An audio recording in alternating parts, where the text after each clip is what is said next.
విశాఖపట్నంలో ఈ నెల 14-15 తేదీల్లో జరగనున్న సిఐఐ భాగస్వామ్య సమ్మిట్ కోసం పోలీసులు భారీ భద్రతా ఏర్పాట్లు చేస్తున్నట్లు విశాఖ డీసీపీ మణికంఠ తెలిపారు.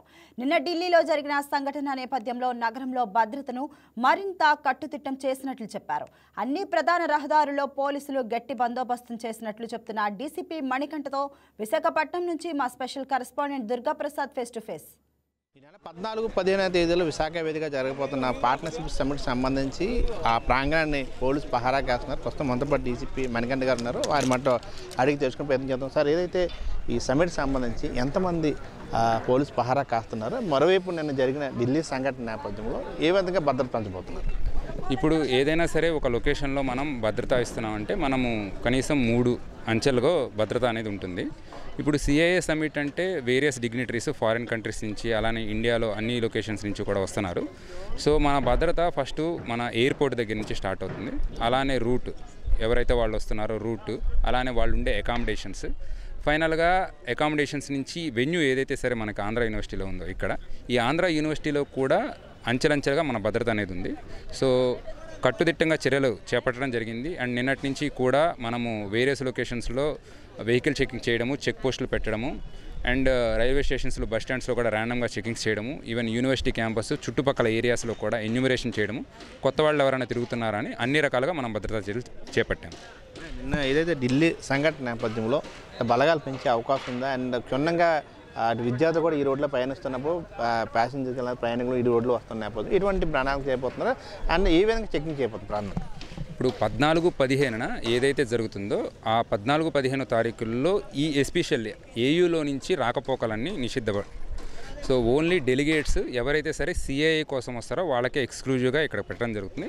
దానికోసమే రూట్స్కి 2 వైపులా కూడా 4 కటాఫ్స్ పెట్టేసేసి, అలానే లోపలికి వచ్చే ఎక్కడెక్కడ సరే చిన్న రూట్లు అంటే బైక్స్ వేసుకొని వచ్చే కానీ కార్లు వేసుకొచ్చే కానీ ఏవైతే రూట్స్ ఉన్నాయో ఇవన్నిటిని కూడా మనము నిషేధించేసి, అలానే 13th 14th కూడా ఇక్కడ ఏదైతే సరే క్యాంపస్ ఉందో ఇటువైపు స్టూడెంట్స్ కూడా రావద్దు అని చెప్పేసి ముందే మనం ఇంటిమేట్ చేయడం జరిగింది. ఆ రకంగానే మనం చర్యలన్నీ చేపట్టాం.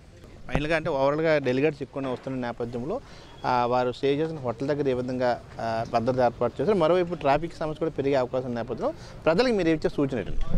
సో ట్రాఫిక్కి సంబంధించి ఒక డీటెయిల్డ్గా మనము వాళ్ళకి ఒక అడ్రస్ చేయడం జరుగుతుంది, వాళ్ళకి విజ్ఞప్తి చేయడం జరుగుతుంది.